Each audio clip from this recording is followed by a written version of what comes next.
How to upload media files in WordPress.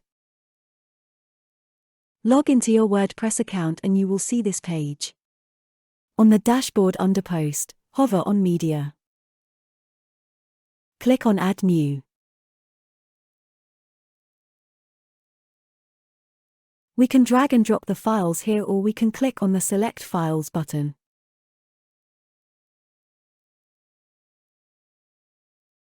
Search for the media file we need to upload. Click on the Open button.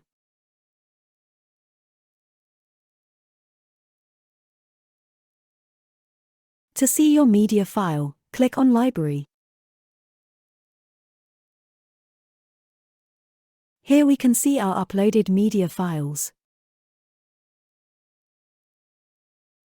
That's it, you have successfully uploaded media files in WordPress. Thank you for watching. Please contact us if you need any further support.